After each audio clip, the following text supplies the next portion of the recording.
Welcome to the department. In previous video lecture, I have already explained the elitist theory of democracy. So in this video lecture, I'm going to explain the features of elitist theory of democracy.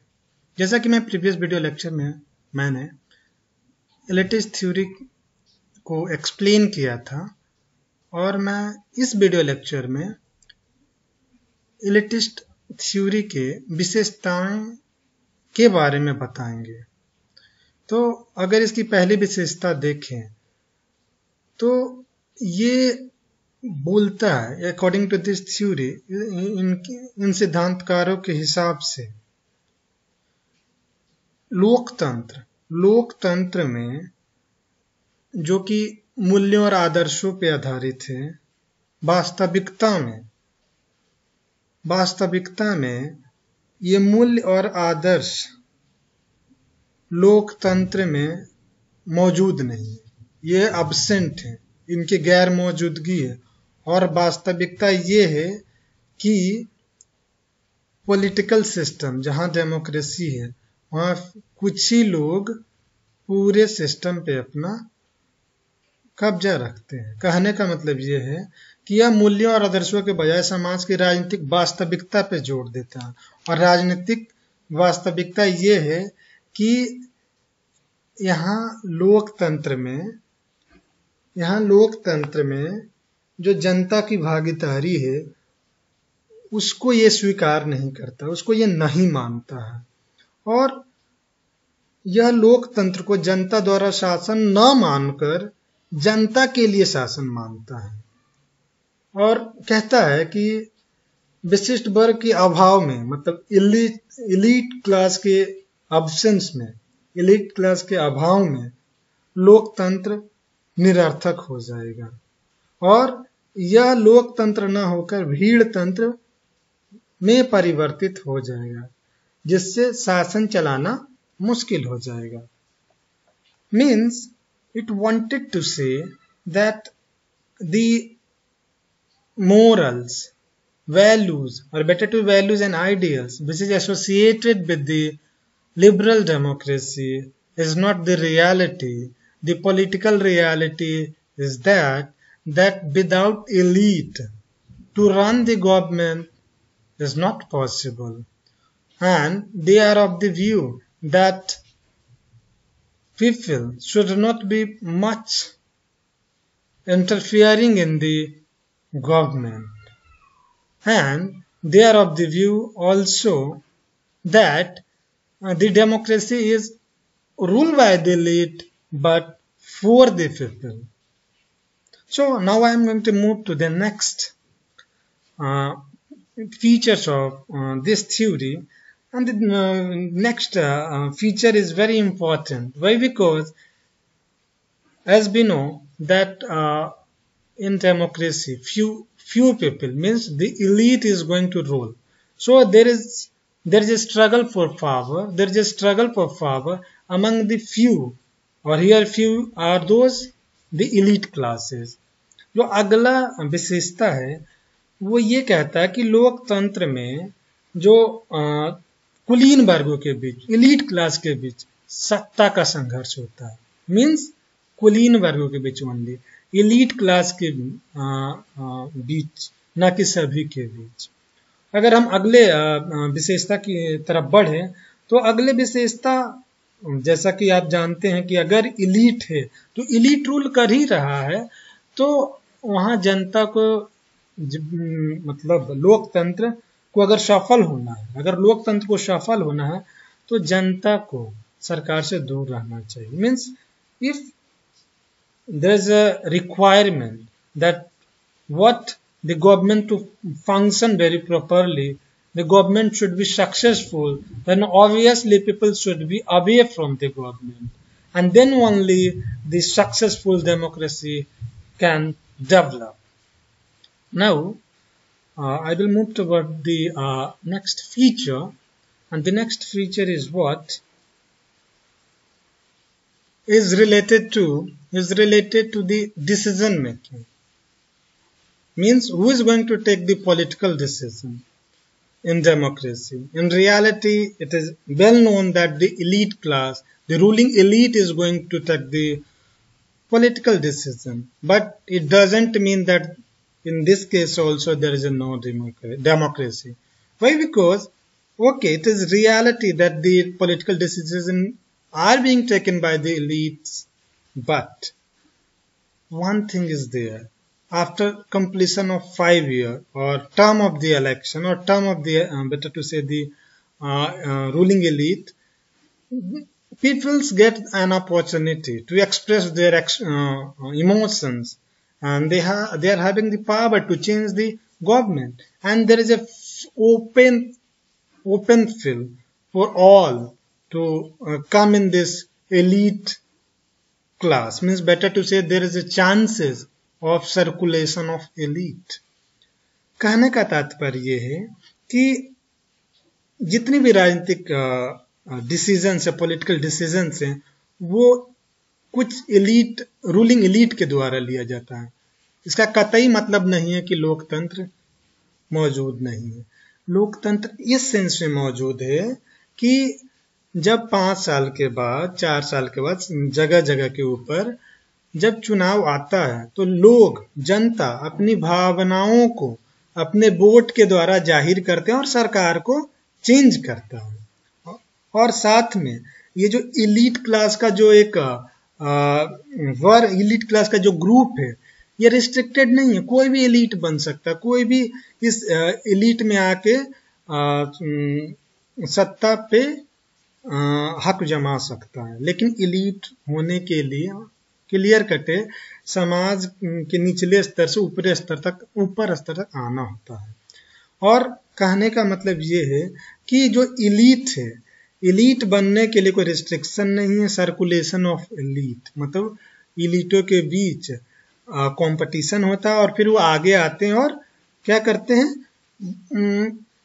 शासन में अपना हक जमा सकते हैं। इस प्रकार अगर देखा जाए तो इस सेंस में लोकतंत्र वहां है जहां जनता अपने आप को, अपनी स्थिति को ऊपर करके एलीट बने और लोकतंत्र में भागीदारी निभाए, या 5 साल के बाद इलेक्शन के समय अपने भावनाओं को व्यक्त करके सरकार को परिवर्तित करके लोकतंत्र का रूप कायम रखा जा सकता है।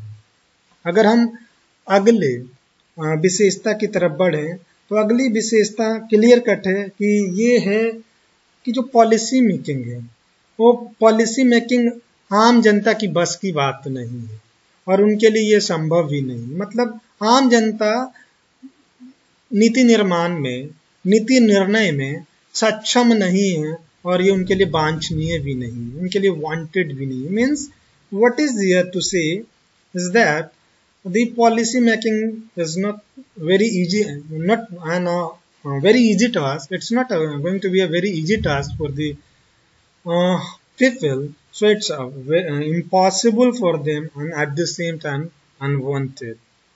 Now I will move toward the next features, and the next feature is related to the aspects, means elitist, or better to say the theorists are of the view that if there is a democratic society, there is a democratic system, means such system should be like that it should be able to establish control in all aspects and all areas of society. यहाँ कहने का मतलब ये है कि लोकतांत्रिक व्यवस्थाएं या डेमोक्रेटिक सिस्टम वैसी व्यवस्था है जहां जो शासन व्यवस्था है, जहां जो सरकार है, वो समाज के सभी पहलुओं और सभी क्षेत्रों में संतुलन स्थापित करे, तभी वो सही मायने में लोकतांत्रिक प्रणाली या डेमोक्रेटिक सिस्टम होगा। अब जैसा कि मैंने I have discussed all the features related to the elitist theory, now I should also discuss about the criticism of the theory. अभी तक मैंने आपको इस सिद्धांत मतलब elitist theory के सभी विशेषताओं का वर्णन कर दिया है। मैं अब इसके आलोचनाओं के बारे में चर्चा करूंगा। अगर इनकी आलोचनाओं की बात की जाए तो जैसा कि मैंने बताया इसके फीचर्स में, क्योंकि एक चीज क्लियर कट है, जब भी आप आलोचना की बात करते हैं तो आलोचना जो है उसके फीचर से ही उत्पन्न होता है। जो उनके फीचर है उसी को आप क्रिटिकल सेंस में, आलोचनात्मक सेंस में अगर देखेंगे तो वही आलोचना बन जाता है। जैसा जो इसके सिद्धांतकार हमेशा कहते हैं कि लोग को सरकार से दूर रहना चाहिए, सरकार से दूर रहना चाहिए। उसका सिर्फ मतलब दूर रहने का मतलब है सरकार से दूर रहने की। तो ये एक ऐसा लोकतंत्र जहां जो लोगों को ही सरकार से दूर करे, लोगों को ही लोकतंत्र से दूर करे, जबकि अभी की जो समाज है उसमें बहुत सारे माध्यम से, जैसे आप सुनते होंगे राइट टू इंफॉर्मेशन, आप सुनते होंगे कि बहुत सारे मुद्दों पे सरकार सीधे अपने जनता से कांटेक्ट करती है और उससे अपने विचारों के बारे में जानती है और उसके बाद नीति का निर्माण करती है।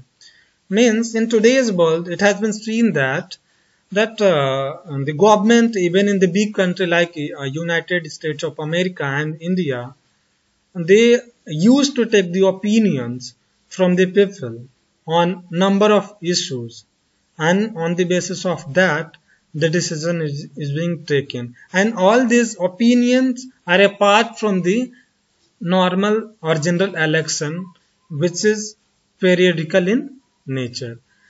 कहने का तात्पर्य यह है कि आज के समय में, आज के लोकतांत्रिक व्यवस्था में, लोकतंत्र में लोगों की भागीदारी बहुत महत्वपूर्ण है, क्योंकि बहुत सारे मुद्दों पे भारत और अमेरिका जैसे बड़े राष्ट्र राज्यों में भी लोगों का ओपिनियन लिया जाता है और वो ओपिनियन के आधार पे नीति निर्माण करते हैं। भले ये, और साथ में ये ध्यान रखना होगा कि जो ओपिनियन देने वाले कुछ ही लोग होते हैं, जो मिडिल क्लास ही होते हैं, मध्यम वर्गीय ही होते हैं। लोएस्ट क्लास और लोएस्ट स्ट्रेटा वाले, सबसे नीचे स्तर पे मौजूद लोग इस पे अपना ओपिनियन, अपना विचार नहीं दे पाते हैं। लेकिन फिर भी जो ये दायरा है पॉलिसी मेकिंग का, कुछ लोग से बहुत लोग और ज्यादातर लोग में फैलता है।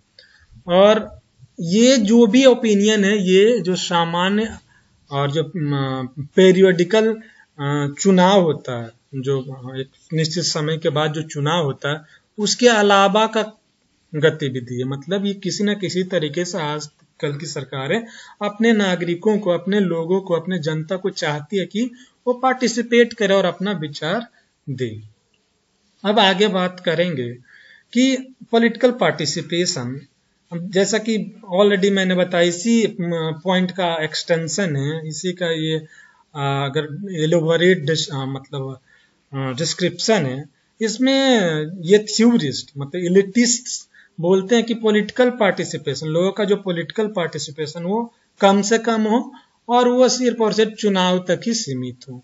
मीन्स द सिटीजन्स और the peoples of the country और democratic society to be very much limited to the election only. It should not participate in other political activities. Means लोग सिर्फ अपने आप को चुनाव तक सीमित रखे और अन्य राजनीतिक गतिविधियों में अपनी भागीदारी को कम करें। अगर अगले हम आलोचना की तरफ बढ़े तो ये थ्योरी जो है, ये जो सिद्धांत है, ये रूढ़िवादी है। क्यों रूढ़िवादी है?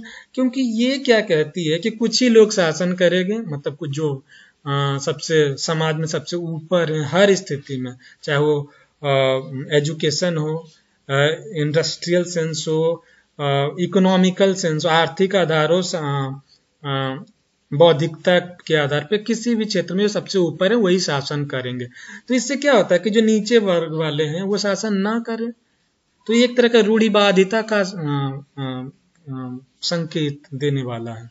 Means this theory supports the orthodoxy. Why? Because this theory supports the theory or supports the idea where the few people should rule the government, should rule the nation state, and these few are obviously nothing but the top notch in every aspect of the society, whether it is intellectual class, whether it is industrialist or other aspects.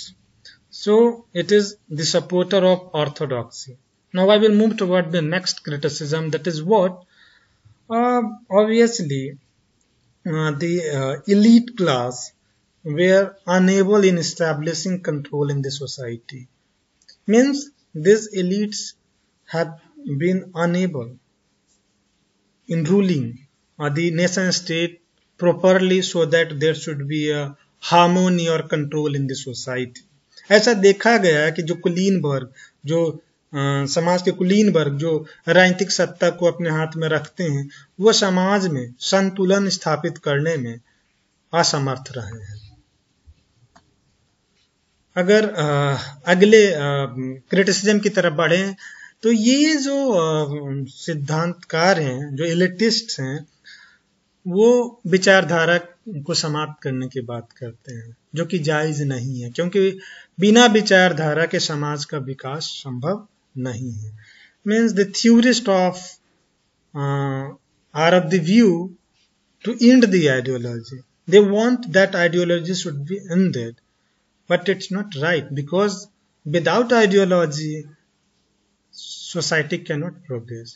You know, number of ideology is existing in India. You know, ideology like number liberalism, socialism, capitalism, or capitalism and liberalism are very much closer to each other.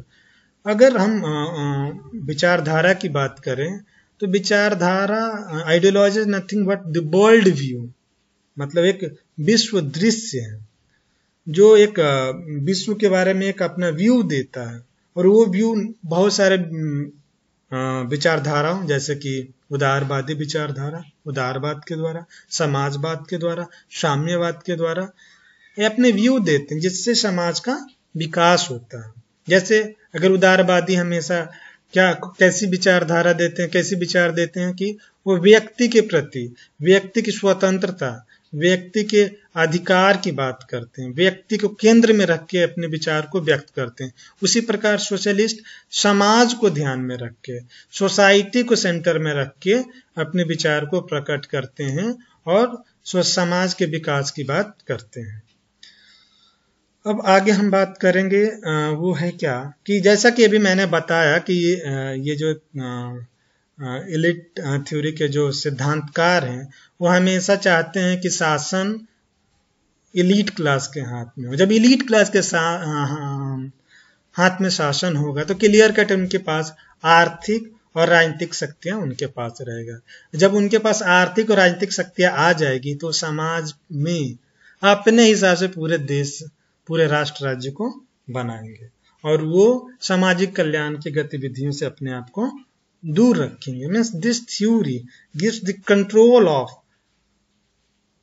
political power and economic power in the hands of few elite.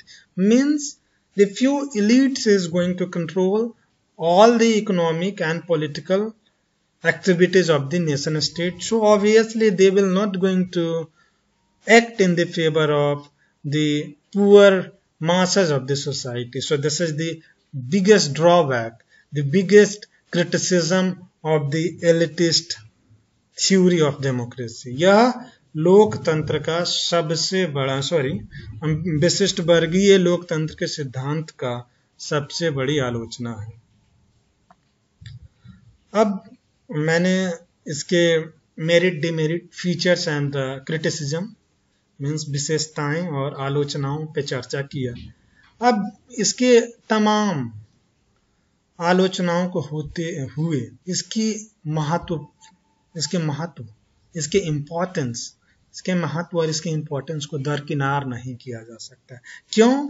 क्योंकि जो elite theory of democracy है यह उदारवादी लोकतंत्र की वास्तविकता की खुलासा करता है। कैसे खुलासा करता है?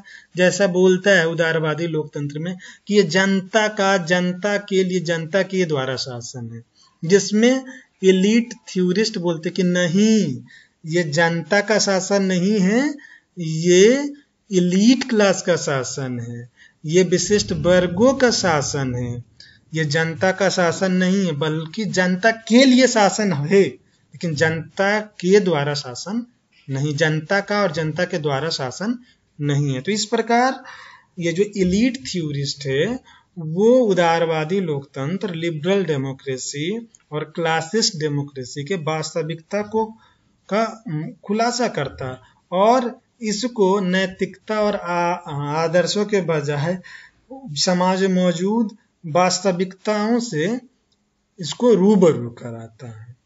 लेकिन अब एक चीज ये समझना है कि उदारवादी जो लोकतंत्र है, जो लिबरल डेमोक्रेसी है, वो अपने आप को हमेशा मोरालिटी और आइडियल से जोड़ता है, जो कि रियलिटी में दिखता नहीं। अब बात आती है कि अगर लोकतंत्र की समस्याओं को नहीं देखेंगे, उसको नहीं समझेंगे, तो सही अर्थ में लोकतांत्रिक व्यवस्था कैसे स्थापित होगी। इस प्रकार हम देखते हैं कि इलिटिस्ट थ्योरिस्ट लिबरल डेमोक्रेसी के उदारवादी लोकतंत्र की वास्तविकताओं को खुलासा करता है और उसको नैतिकता और आदर्शों से जुड़े रहने के खोखलापन का उजागर करता है और उसके सभी समस्याओं का बहुत बारीकी से व्याख्या करता है। इस प्रकार यह सिद्धांत अपने महत्व को जस्टिफाई करता है, अपने महत्व के औचित्य को बनाए रखता है।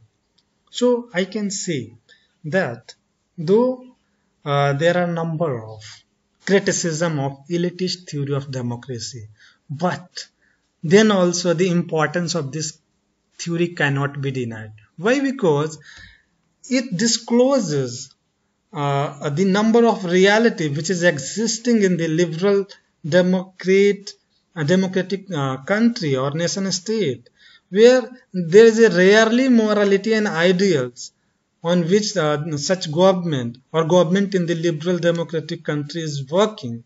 So it's just what is being ruled or run by the few, and there is no such morality and ideals in the society. And at the same time, it also explains the different problems of the democracy. So the importance of the theory is being justified. Okay, thank you.